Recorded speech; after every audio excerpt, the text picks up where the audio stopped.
together, feelings of gold. If I can't see everything, is my faith enough? People are talking in the Sistine Chapel. How could they? It made me dizzy seeing the painting. Someone told the people to shut up. They kept disregarding the sacred. The two hands did not strike their mouths. No wrath from the ceiling. Some of us cried tears in our own silence.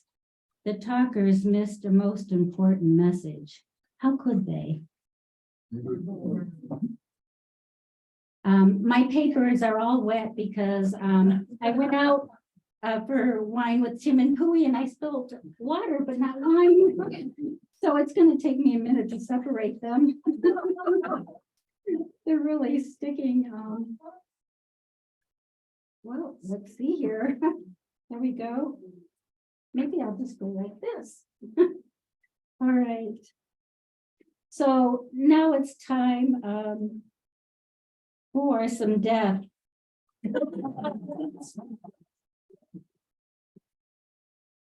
And these are also stuck together. So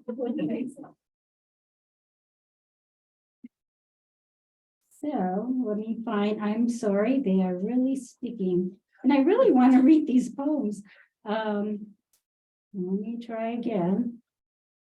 Yeah, I was gonna say, do you want another copy of your book? You know, that would be great. Because it's like really, we'll be here for an hour. Thank you. Sure. All right, much better. Okay, so one of my favorite things to write about, of course, is death. And I read true crime. I watch movies on serial killers, whatever I can. I have done this since a young age. And my book, Ash, is basically about bad relationships. And so I thought, what can I do to make them worse? And so I added ash to it and fire terms. And so this first poem is called J/M. And the first stanza is about the man, the second one, the woman. Jay loved fake names. He was a burnt out novelist, wrote too many stories about horrific blind dates. He was a wild man, too many plastic bags in his kitchen. He would kill you, burn you, pretending it was love. M, an elementary teacher, went out with Jay. She thought he was popular, would bring her wealth. M was wrong. Her fate lay at the water's edge, an alligator.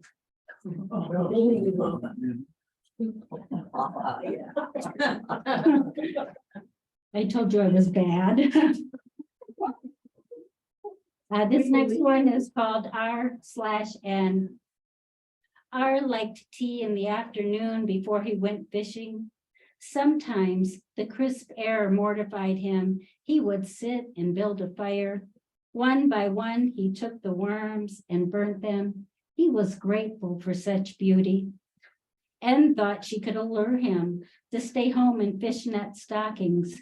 It never worked. She fell into this routine daily. The police later found her dead, not much left on top of a wood pile with fishnet stockings on the ground. I guess R was paying attention.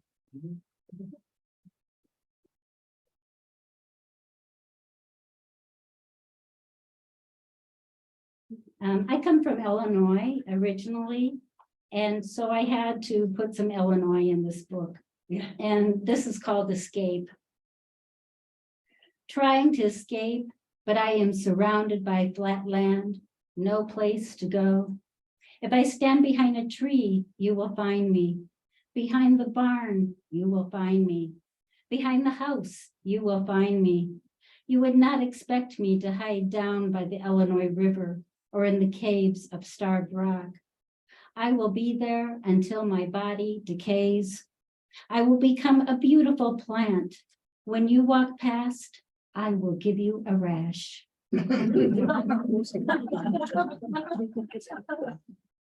That's in honor of my ex-husband.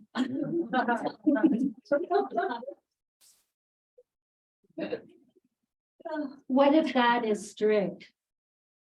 I am looking for the right flesh with no bleeding, my voice free, hanging from the crucifix, passion from these lips igniting sins to clot my mouth.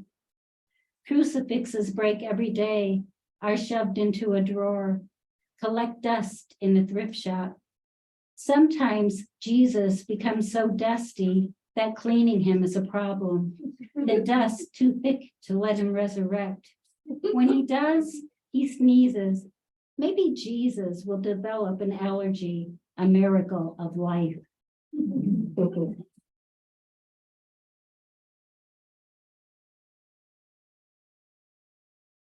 And I was in a pretty silly mood when I wrote this next one, and it's called Baked. With a rolling pin in my hand, I roll your heart out flat, stop it from beating. The redness of blood turns to wax, sticky while wet. I mix it with flour for consistency. Mind you, you never had this. Skin is added for extra flavor. After cutting up a few veins, my creation is ready to bake. Once out of the oven, all crisp, all beautiful, the door is opened and I throw it out for the birds. Peck away, my friends. Eventually, all men get blown. And now I'd like to switch gears. My next book coming out in late fall is called Grief Touched the Black Sky at Night. And it's about Ukraine. I have some friends there. And I'm not going to talk between these poems because what can I say, really? So we all understand that, I think. And these are stuck together too, so it might take me a little bit. The blindfold. Blindfold me so I don't see the damage, the dead bodies or the blood on the ground. Wrap the blindfold tightly around my eyes so I don't see the Russian tanks. Puncture my ears so I don't hear the sirens that a missile is coming. Tie my hands together so I can't take a life.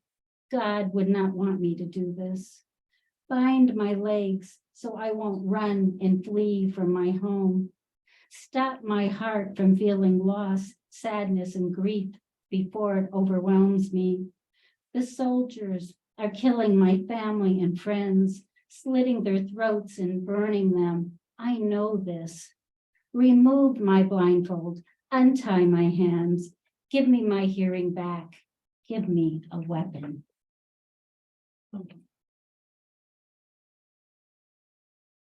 Bandages. This one, I was watching 60 Minutes, and this came out of an episode where these two women were prisoners of war, and I wrote this after listening to them. Bandages. In a Russian prison, she could hear the cries of Ukrainian men being raped. She was pregnant. Her husband did not know. All she wanted was her baby to be born in Ukraine. Speaking to her stomach, urging, "Wait, little one." In a prisoner exchange, her baby was born in Ukraine. Another woman, so brutalized, she was not sure she would live, yet she was ready to fight again. Still, she did not want to leave home. Bombed out shell, dried blood in the dirt, wreckage like abstract art. A boot in the road filled with flowers, someone mourning a life, mourning their life. In some villages, every heart stopped beating at once. Can a village survive supported by the beating hearts of only two? Yet the women carry on in the footprints stretched out before them, walking the same path, breathing a different story for a free Ukraine. Bells of Kiev. The churches are empty, half standing, no bells to ring. and the wreckage lays across no one has touched. Jesus lays there broken. Is there a meaning to this? Will he rise again in this country? Someone will pick him up, carry him in their arms, kiss the cross he is on. Everyone needs to be protected, to be loved. Someone else will find his hand, no nails binding the freedom we all need. This next poem came out in an anthology called Sunflowers, Ukrainian Poetry on War, Resistance, Hope and Peace. Now, war is bursting, fate is always death. Flames move from building to building, bodies scorched. The landscape is caught in the language of the enemy. Nothing seems real. A bewildered population picks up guns, praying for some magic to happen. Is this a dream? Pain numbed by gunfire, a crucifixion of bullets, a makeshift cemetery where the bodies fall? It is obvious this decomposing won't stop. Bandages won't help. The wound will find its way.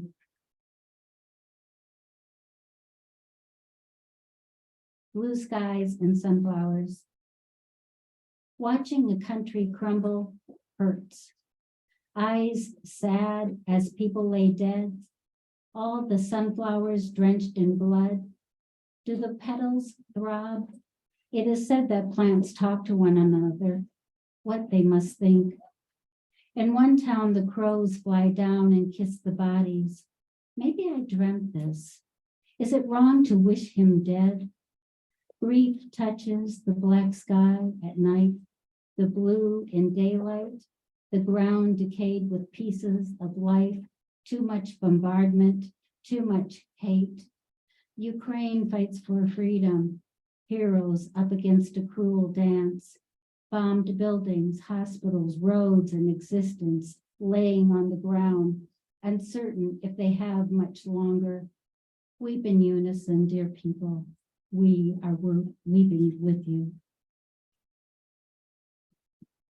Bruised.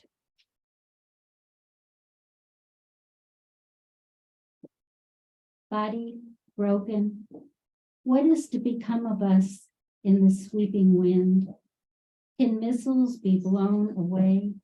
A storm that stops corpses? My newborn is dead, crouched in a basement, no pill to kill the pain for me. My family in makeshift graves. At midnight, I hear my baby crying, but she is gone to where there is no sin.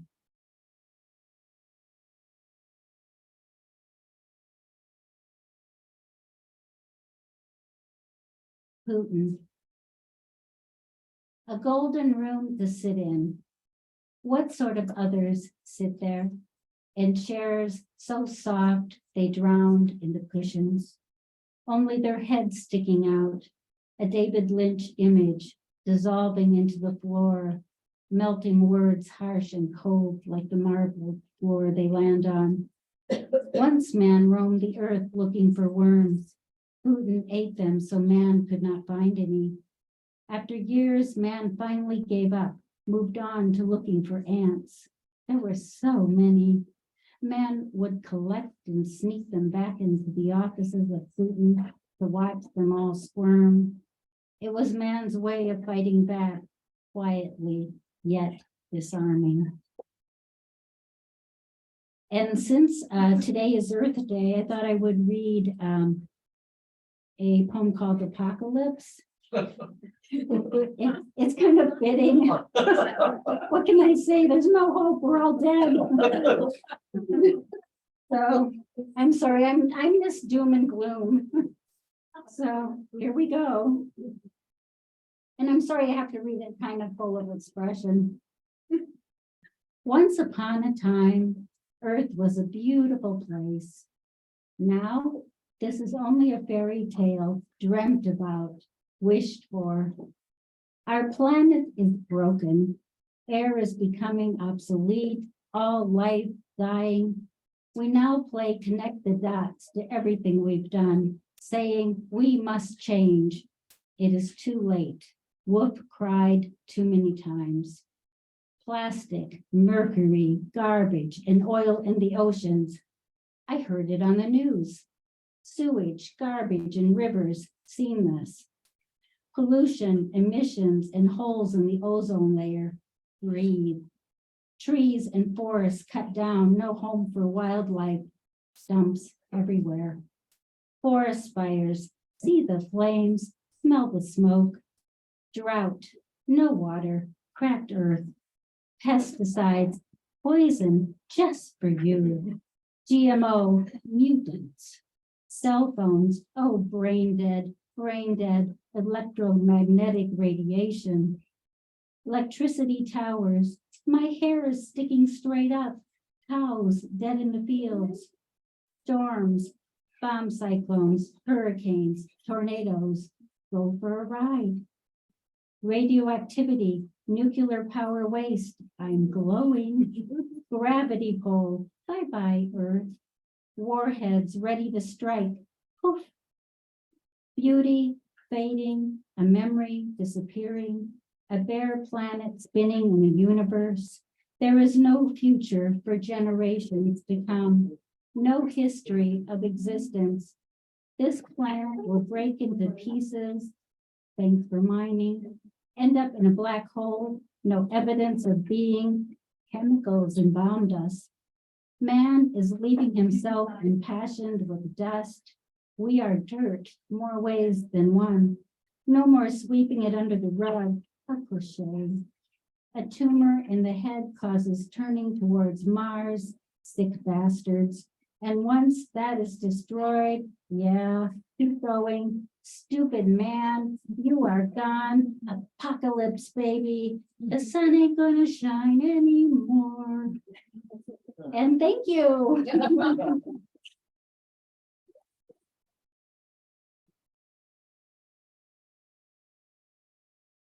As I spill everything.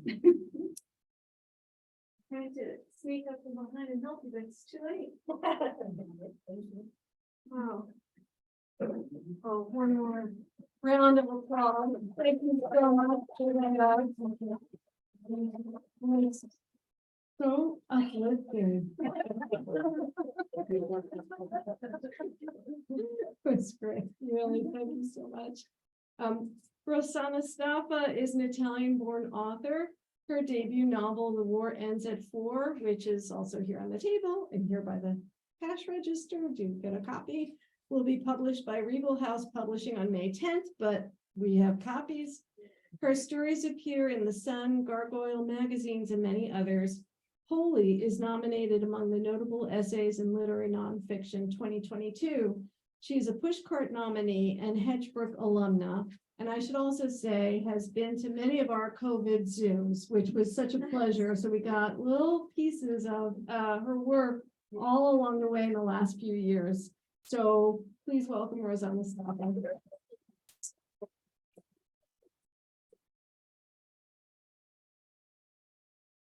Good evening. I really want to thank Julia Lisella and Jennifer Martelli for having me here. This is a very special evening. I am also grateful to all the readers and writers who are here. I read once that a novel doesn't truly exist until it meets its readers. So thank you for having my novel exist tonight. I really appreciate it. And the novel asked the question that I asked myself. What happens when you are estranged from our familiar context? I believe is something we all share a little of. And in this novel, Renata, an Italian from Milan, young woman, goes to Minneapolis to become an acupuncturist, meet a very fascinating actor who's unfortunately also very fascinating off stage to many women. In the middle of a little crisis in a relationship and trying, to navigate the tricky path with the acupuncture clinic, she receives a call. Her father is very ill in Milan and she must return. There is the echo of World War II throughout the novel on this little family in Milan. The father was a victim. And I would say with James Joyce, war is the presence of an absence. You know, and I will read.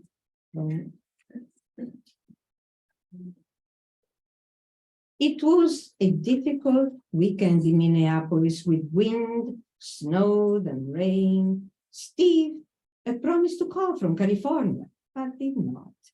Renata hadn't been able to reach him. His cell phone was off, as usual. The receptionist at the theater in LA, where he was in rehearsal, told Renata that she had given Steve the message, her voice sluggish with late night socializing. So, you know, who knew? Renata stayed up late, watching cartoons, mice and birds chasing each other, tap dancing, going up in smoke. She felt restless, missing her cigarettes. In a fragment of a dream, Steve came through the window like a burglar and told her that he had fallen in love with a street musician on the 3rd Street Promenade and will not return home. Why stay awake waiting for me? Is always asked to her in Minneapolis coming on late. Her answer was contained a deeper question she did not want to put into words. He told her he had been at the home of a fellow performer after rehearsal and contained that the entire cast was there. They talked again of traveling to Milan in the summer to see her father and brother. Perhaps this year they would have had the money. Dizzy from a glass of wine, Renata agreed. Her family rattled around in her brain like restless ghosts. What are you doing in America? Ma cosa fai? Doing something good. That che cosa? Steve knew a few words in Italian, but no verbs. He could not eat, sleep, or love in Italian. Mangiare, dormire, amare. He could not lie, mentir. She remembered this fling years before with a woman in Colorado crazy for horses. One time only in 5 years they'd been together, he swore. His phone was still off. She could only wait. Aspettare. On Monday, she arrived at the clinic wellness within acupuncture and herbs right before Tessa, her colleague. Rain beat on the windows and Renata and Tessa worried about making rent. They had plastered notices everywhere, advertising the clinic, a local store, and the corner co-op. Renata could see shreds of scarlet flyers fluttering in the breeze like tiny flags of surrender. A brand new poster was hovering over the flyers in red and blue crayon intensity, featuring Barack Obama's pensive face and the word hope. A Hillary Clinton for president poster communicated a steely determination in the bus stop a few steps away. Hillary should run well within, Renata thought. He would do with some Hillary efficiency. Her brother Tito called from Milan while Renata was ripping the disposable paper from the treatment bed of the last patient, a dancer, a regular. You come in, fussy and unshaven, for back pain. A $20 bill and 2 comps to meet my show at the Pantages. Is that okay? It asked, it's not La Scala, but he was one of the many pay-as-you-can patients. One client had given her new sneakers, another read her tarot cards. A few lawyers, a couple of financial advisors, and one butcher were keeping the clinic afloat. A Fellini scenario, Steve mused. You might not see me again, Dottore, the dancer said. My back is doing great. You're too good. Oh, you're doing it yourself, Renata told him. I just guide the flow of your energy. You do it well, you grinned. Don't miss me too much, okay? She would miss him very much, just as she did all her other patients who had left their unfinished stories behind. A young woman who was going to cut her hair off in the spring, a painter set to ride a night train to his exhibit in Chicago, and a timid man who moved to Atlanta to follow his new love. A guy with an accent is on the phone, says he's your brother, Tessa announced, loud enough that Renata could hear her through the half-open door of the treatment room. Tito only called her on Christmas if she didn't call first. The exchanges were invariably short, breezy, and casual, by habit, as well at the expense of long-distance calls.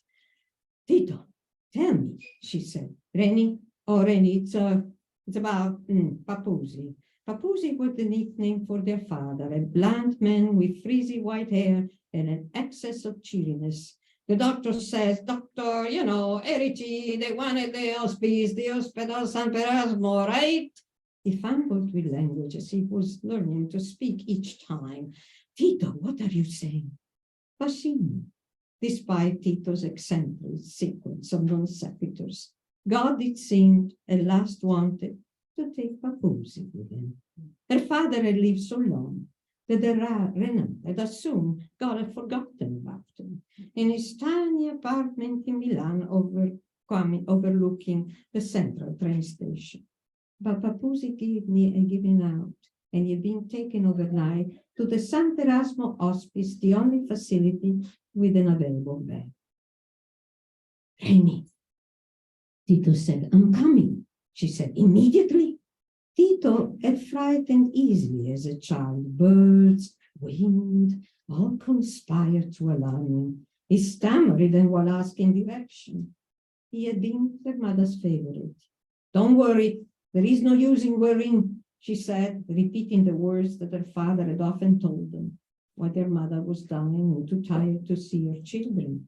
They stood against the wall, just outside the sick room. After she died, she left behind the memory of a Brancusi-like shape in the doorway and a shopping list in her pretty handwriting. Cipolle, patate novelle, piselli. Renata stored the shopping list in a box. She liked to keep track of things that never happened. I'm taking the first plane, she said after a moment of silence. It sounded like a phrase from a movie. Renata left Milan 7 years before, and the city always seemed both too close and very far. Her life in Minneapolis felt like a narrow escape from something dangerous, but hard to define. As in her school war games, everything seemed both mysterious and terrifying. I'll be there as soon as I can. There is still time, Papusi always told her when she was a child. There is still time. On the plane, Renata sat by an elegant woman wearing a Hillary button on her lapel of her designer jacket. Renata felt discomfort at the idea of sharing a candidate with her, suspecting the woman, and never walked on her tiptoes to preserve the heels of her good shoes. An older man, with hair ruffled like the feather of a sparrow, sat on her other side with blue eyes framed by wire-rimmed glasses. He emanated the ineffable aura of a lifetime of solid values and honest labor. Going on? He asked. Renata sank deeper in her seat, deflated by the fatigue of the inevitable conversation to come. Whenever it was revealed that she was Italian, she was regaled by long-winded anecdotes about Venice, Florence, and Rome. But the man only smiled when she nodded. Nice, he said simply. The hum of the plane swarmed around them. He also lived in Minneapolis, the man revealed, and while he found the winters hard, of course, they were ideal for his love of cross-country skiing. In the warmth of his smile, Renata felt a surge of affection for skiing, forgetting that she had tried it only once in Cortina d'Ampezzo at the age of 11 and hated it. That seatmate was old enough to have been one of the American soldiers who were liberated 1,000 during World War II, saving Paposi's life.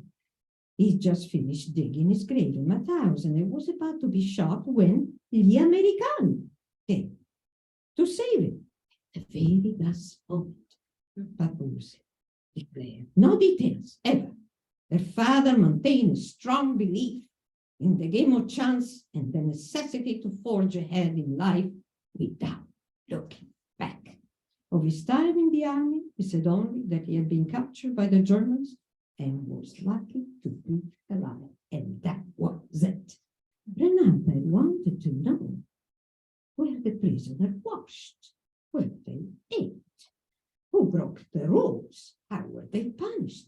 Did it snow sometimes? She'd asked Paposi, trying to elicit more information with a very innocuous intro. Paposi did not fall for it. Why talk about it? It's over, he would reply. He refused to be the taxidermist of his own life. An overburdened plane cannot fly, he told Renata, for she kept every little thing, including broken pencils and rusty bottle caps. After his wife's death, Paposi gave her things away and forbade any mention of her. Onward, he'd warned, as if guiding them through minefields in march to safety. Tito and Renata scavenged for anything left of her. They found the hairpins on the floor and a small rosary between the pillows of the couch. They could not remember the night she died, only that afterward, Paposi had opened all the windows to let the wind inside. It was now dark. The flight went through turbulent air pockets that kept Renata awake. Everybody went quiet on the plane and put a great deal of effort into reading the duty-free catalog. On the train from Malpensa International Airport into Milano, Renata fingered the dead cell phone in her pocket. She found it strangely comforting. She felt a shot of anxiety as another traveler wandered aloud as to good restaurants in Milan. She hoped nobody would discover that she was a local and ask for suggestion, for she knew only sketchy dives with no appetizer, just an occasional Roma selling roses. The train was almost empty by the time they reached the Stazione Centrale, and Renata felt so happy it got then off and low. In the milky light of a foggy afternoon, she breathed the damp smell of ancient tramways and wet cobblestone, mixed with the sooty effluvium that seemed to emanate from the ancient walls of the city. Milan was the grandmother's attic. She had never had. The bearded, heavy-lidded man at the newspaper kiosk gave a cursory assessment to her legs when she stopped to ask for a newspaper. Il Corriere della Sera, she breezily requested in a perfectly Milanese accented Italian. Quickly, though, his attention turned to the coin she dropped in the plastic bowl. Signorina, this is change for what? Chewing gum? He demanded. The price listed in the upper corner of the Corriere della Sera signalized seemed an exorbitant amount. Hey, all right. I've been away a long time, she muttered, fumbling in her wallet. Cost a few liras then, okay? Yeah. Her feisty Milanese attitude was as perfectly intact as her Italian. That long? You still have a Milanese accent. Germany? Switzerland? He asked with genuine interest. They reach closeness by attrition, the Milanese way. Nah, America, she replied. Oh dear, all the way there. He smoothed his sparse hair. You go now, nice no. Renata gave him a distracted nod and hurried off. Being in Milan had not been easy either. She and Tito had been teased by bullies at school called terroni, dirty eaters, filthy southerners, just for having been born in Naples. Terroni were deemed foreign to many Milanese and their custom suspect. Little Tito used to walk close to her as they passed along the square, humming a tune, to show he was not afraid. Stop that, she said, picking up stones just in case. In Minneapolis, she had felt a lightness, as if the memory of childhood hostility could be shed together with her native language, one word at a time. So what's the big deal about being a Neapolitan Milan and acupuncture patient house at once? Well, we're considered our inferior status by many idiots, Renata replied. As a Neapolitan, you're treated different, offer lower level jobs, and you're a bit grateful, angry and grateful. She had heard that things had improved, but her recollection of past lives were all still sharp and cut deep. Well, I'm glad you're in America now, the patient had said, aren't you? Sure, yes, Renata replied, but she had missed the gruff Milanese manners, the signal familiarity, the cheap MS cigarettes nicknamed Morte Sicura, which translated as ensured, and the ancient osteria along the Navigli canals, where after midnight the strangers would sing, play guitar, and daylight arrived reluctantly. What else about Milan? The patient asked. Much, she said with a chuckle. It was a lie. There had been a young man in Milan that Renata had fallen hard for, but he was not interested. She was too shy, the quiet type, the kind of private person the friends playfully chided just to watch her blush. One evening at a party, they had sat alone in the kitchen when the young man sought her hand. They smoked together in a comfortable silence, and if they knew each other inside out. Cosimo was darkly handsome and possessed a quick urgency to his movements. Women were crazy for him. That evening, in the kitchen over cigarette, Cosimo casual glance made her knees go weak. I read one last moment when she's in a hotel room after her father has died. Upon waking, Renata felt cold. She was angry at being broke, angry at being stuck in a cheap hotel with inadequate heating and a thin blanket. The hum of an airplane, a soft metallic din coming from somewhere far away, made her feel like the only person left behind in a ghost town. Peering outside, she took in the monochrome of a winter afternoon in Milan. She opened the window to a rush of chaos. Trams, kids off from school, young men and women in leather jackets walked past, holding small Esselunga supermarket bag with last-minute shopping. Finally, the soul. Aspettami, she heard words in the dim that she recognized. Un momento, no, è colato, no, non l'ho toccato.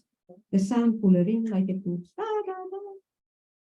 She looked out, and an older man furtively hopped with his cane, a sidewalk litter, disturbing a flock of sparrows. He followed the birds to the next gathering spot and repeated the action with his stick, looking invigorated by his small pack of scaly birds. Papusi, a common of that age and inclination, lycanthropes, walls hiding under innocuous clothes. They led quiet lives, but he dark past as fascist black shirt, who were locked Jews, anti-fascist and soldier in cattle cars and binario 21. Those strange cars are big hidden below stairs in the Bello Stazione Centrale, so the sight of them leaving for concentration camp would not offend the eyes. Transport to concentration camps was a necessity. What disturbed people's conscience?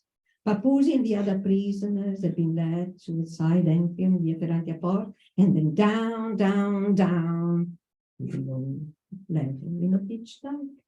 One Sunday afternoon, Renata and her Branda listened to scratchy records. Marlene Dietrich sang Lily Marlene in German. The children bent their eyes like wings and danced in the kitchen. Vor de caserne, vor de großen Tor, an deine Lanterne, und stellt sie dort davor. Thank you.